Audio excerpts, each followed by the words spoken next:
안녕하세요. 하루 한 장 성경 통독의 김준식 선교사입니다. 여러분, 저와 함께 성경을 읽으시면서 하나님의 사랑과 예수 그리스도를 발견하고 계십니까?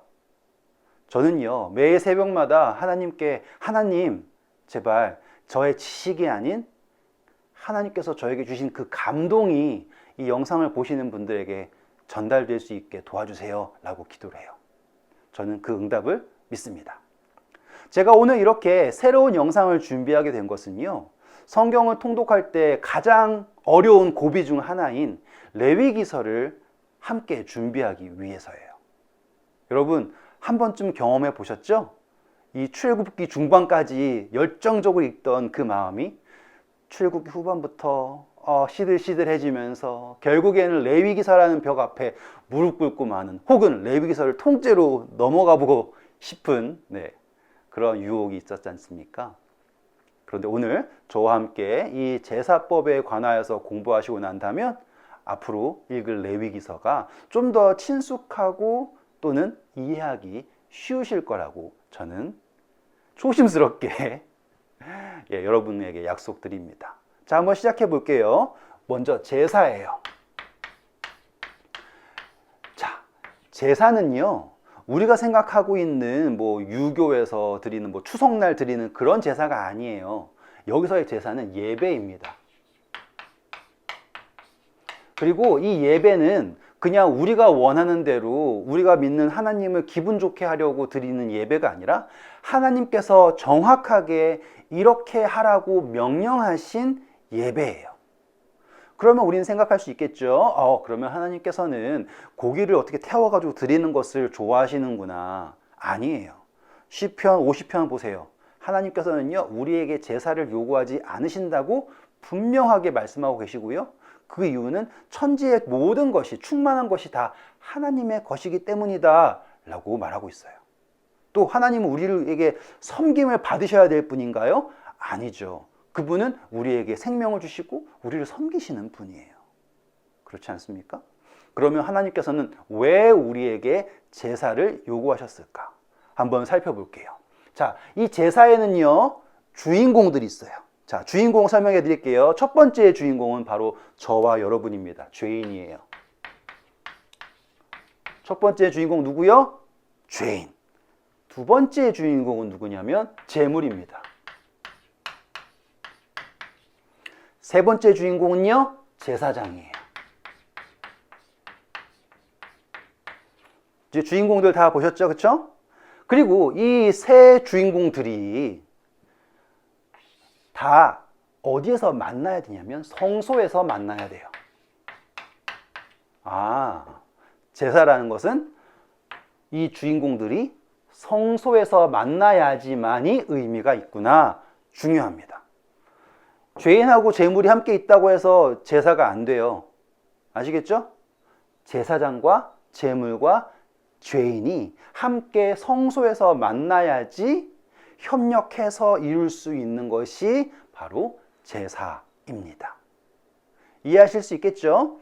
성소가 지어지기 전에 드렸던 번제 이런 걸 설명하는 게 아니에요. 지금 우리는 레위기서에 등장하고 있는 제사법을 설명하고 있는 거예요. 이해하셨죠? 자, 그리고 또 중요한 것은 뭐냐면 누가 제물을 준비하는가가 중요해요. 자, 여기 제물이 있어요. 죄인이 준비하는 경우, 그리고 또 제사장이 준비하는 경우가 있습니다. 예를 들어서 매일마다 드리는, 아침과 저녁에 드리는 번제가 있어요. 매일 드리는 번제. 그것은 누가 제물을 준비할까요? 바로 제사장이 준비하는 거예요. 절기에 드리는 제사요? 네, 제사장이 준비하는 거예요. 이것은요, 제사장이 백성들을 위해서 드리는 거예요. 백성들이 원해서가 아니라 위해서요. 또 이제 죄인이 하는 건요, 죄인이 원해서예요. 간절해서 제물을 준비해서 제사장에게 나오는 거예요. 그렇다라는 것은 이 세 주인공이, 다시 말하면 두 주인공이네요. 제사장과 죄인이 이 제물이라고 하는 매개를 가지고 서로가 서로를 바라고 찾고 결국에 하나가 되는 것이 바로 제사구나라는 것을 아실 수 있게 되겠죠. 그리고 그 배경이 어디라고요? 무대가 바로 성소입니다. 이해하실 수 있겠죠? 자, 그러면 이 성소에서 제사를 드릴 때 제일 먼저 하는 행위가 무엇인가 라는 게 중요해요. 그건 바로 안수예요. 안수. 자, 안수에 관하여서는 제가 길게 설명할 수 있고 짧게 설명할 수도 있는데 여기서는 짧게 설명해야겠죠. 그렇죠? 자, 안수라고 하는 건요. 여러분, 우리가 뭔가 이렇게 택함을 받았을 때 기름 부음 받는다라는 표현이 있죠. 그래서 왕들에게도 기름 부음 막 이렇게 붓고 그러잖아요. 안수라고 하는 것은요, 택한다라는 거예요. 택한다. 그리고 안수 속에는요, 일치라고 하는 존재의 일치라고 하는 의미가 있습니다. 어떤 분들은 자, 죄인이 안수를 하면서 죄인 속에 있던 죄들이 쫙 간다 뭐 이렇게 설명을 하시는데 아니에요. 이 안수라고 하는 건 그런 의미 이상이에요. 죄만 전가한다라는 의미가 아니라 존재 자체가 자, 이 양이 혹은 이 소가 이 염소가 나입니다 라고 이야기하는 것이 나의 전부입니다 라고 얘기하는 것이 바로 안수입니다. 이해하실 수 있겠죠? 그래서 이 안수하고 나면요, 죄인이 양을 잡아요. 혹은 염소를 잡아요. 그게 뭐예요? 죽음이에요. 자, 여기서 이제 새로운 이제 아주 중요한 이야기가 등장합니다. 제가 지우고 시작할게요. 자, 제사의 가장 중요한 것은 바로 죽음이에요. 이 왜 죽음이 중요할까요? 왜냐하면 여기에는 생명을 취하는 거거든요. 제가 아까 제사는 예배입니다 라고 얘기했잖아요. 예배인데 어떤 예배냐면은 생명을 드리는 게 예배라는 거예요. 너무 멋있죠? 아닌가요? 무서운가요? 아니에요. 왜냐하면 여러분, 하나님께서 우리에게 무엇을 주셨습니까? 라고 한다면 바로 생명을 주셨죠. 그러니 우리가 드릴 수 있는 예배는 뭐냐면 너희의 몸을 거룩한 산 제사로 드려라 라고 하는 바로 생명을 드리는 것이 예배예요. 근데 생명을 드린다라는 것을 표현하는 게 바로 이 죽음인 거죠. 그래서 제사에는요, 어떻게 해서든 이 죽음이 묘사가 됩니다. 심지어 여러분 소제라고 이제 공부하게 될 거예요. 소제는 곡물을 드리는 건데 그 곡물도 어떻게 하냐면 곱게 빻아가지고 원래 생명 있는 씨앗을 죽이는 거예요. 아시겠죠? 죽임. 제가 이걸 죽였다고 표현하기는 슬프지만, 네. 그러니 항상 제사에서는 이 생명을 취한다라고 하는 것이 나타납니다. 이해하실 수 있겠죠? 그리고서는 두 번째 등장하는 게 뭐냐면 일치시켜요. 일치시킨다. 일치시킨다라는 건 어떻게 나타나냐면 이 피를, 여기서 생명은 피예요. 이 피를 뿌리든지 혹은 바르든지. 그래서 제사를 공부하시면 제단에다가 피를 뿌립니다. 혹은 제단 뿔에다가 발라요. 그 목적은 무엇이라고요? 이 취해진 생명을 제단과 분향단 거기에 일치시킨다 라고 하는 것이 바로 뿌리든지 바르든지 라고 하는 거예요. 그래서 나중에 제사장 위임식에서도 이렇게 바르고 이런 것들이 등장하게 되는 거죠. 자, 그리고 또 그 다음에 뭐냐면 연납되는 거예요. 연납. 자, 생명을 취했어요. 일치시켰어요. 그런데 하나님께서 그 생명을 받으셨는지 연납하셨는지를 어떻게 할까요? 라고 할 때 첫 번째 하는 게 뭐냐면 태우는 거예요. 두 번째 하는 것이 바로 먹음이에요. 먹습니다. 그런데 태우는 게 아무 데서나 태우면 될까요? 아니에요. 태우는 것도요. 어디서 태워야 되냐면 바로 제단에서 태워야 됩니다. 그래야지 연납되었음을 말하는 거고요. 먹는 것도요. 아무나 먹으면 될까요? 아니에요. 제사장이 먹어야 돼요.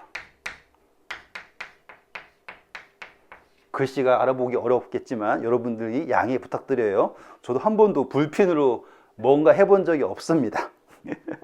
그러니 일치시킨다라는 것은 뿌리고 바르는 거고, 그 다음에 연납되었음을 나타내는 것이 바로 제단 위에서 태우거나 제사장이 먹음으로써 연락되었다라는 것을 말하는구나 라는 걸 알 수 있어요.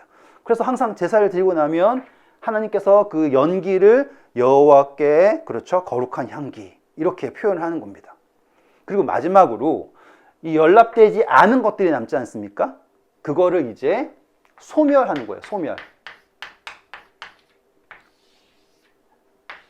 일치, 연락, 나머지는 뭐예요? 소멸. 그래서 소멸은 어떻게 되냐면 제단의 밑에 쏟는다, 붓는다라고 해요. 쏟음.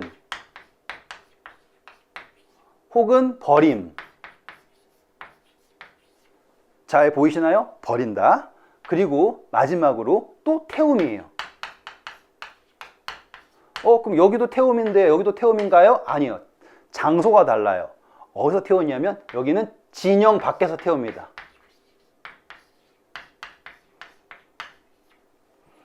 이렇게. 그래서 제사에서는 세 가지가 등장하게 되는데 일치시키는 것은 피를 뿌리거나 피를 바르는 것이고요. 그 다음에 연락되는 것은 태우는 거예요. 혹은 제사장이 먹는 거예요. 나머지 것은 연락되지 않은 것들은 소멸되는데 그 소멸되는 것을 쏟거나 버린다. 또는 태우는데 어디서 태우냐면 진영 밖에서 태움으로써 제사가 끝나는 것입니다. 어려웠나요?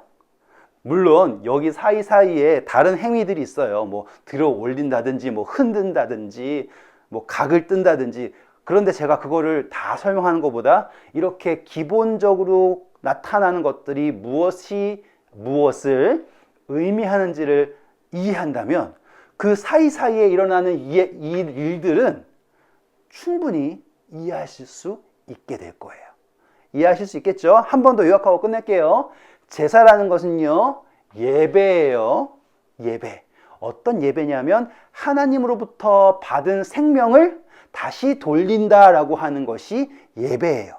그 생명을 돌린다라는 것을 예표하기 위하여서 죽음이라는 것이 표현되는데 그 죽음에서 생명은 무엇으로 예표되냐면 바로 이 피로서 예표가 됩니다. 그래서 제사를 공부할 때는 그 피가 어떻게 움직이는가만 봐도 제사가 무엇을 의미하는지를 알 수가 있게 되겠죠. 너무 대단한 거 말씀드렸네요. 그래서 항상 제사법 볼 때 피가 어떻게 움직이는가를 보면 돼요. 그런데 제사에서는요, 주인공이 있었다고 그랬죠? 주인공이 누구예요? 죄인과 재물과 그리고 제사장인데 이 세 주인공이 따로따로 있어도 안 되고요. 둘만 있어도 안 되고요. 셋이 다 같이 있어도 되냐? 아니에요. 어디 있어야 되냐면 바로 성소에 함께 있어야 되고요. 그리고 성소에서 하나님께서 말씀하신 대로 제사를 드려야 되는데 그 제사에는 세 가지가 등장하죠. 첫 번째, 일치시킨 것. 일치시키는 것은 피를 뿌리고 또는 바르고 라고 하는 행위로 혹은 아까 설명해 드렸던 대로 안수하는 게 있었죠. 어디다 안수하는 것, 그쵸? 있었고요. 그 다음에 하나님께 연락되었음을 나타내는 게 뭐가 있었다고요? 태우거나 그리고 제사장이 먹는 거예요. 그런데 태우는 것은 어디서 태워야 된다고요? 제단 위에서 태워야지 연락이 되는 거예요. 그리고 먹는 것도 아무나 먹으면 안 되고 제사장이 먹어야지 연락되는 것입니다. 그리고 연락되지 않은 것들은 어떻게 해야 되냐? 소멸돼야 되는데 피나 재 같은 경우는 쏟거나 버려져야 되고요. 그리고 마지막으로 태워지는 것이 있는데 그것은 연락되지 않은 것임으로써 진영 밖에까지 나가서 태워진다. 그것이 제사에서 나타나는 공통적인 표현들이었습니다. 네, 여러분 어떠셨나요? 하실 수 있어요. 용기를 가지시고 한 번 더 영상을 보시고 성경을 함께 읽으시기 바랍니다. 네, 오늘 제사의 기본적인 것 설명해 드렸고요. 다음 영상은 제사가 어떻게 진행되는지 그 의미가 무엇인지를 한번 살펴보도록 하겠습니다. 감사합니다.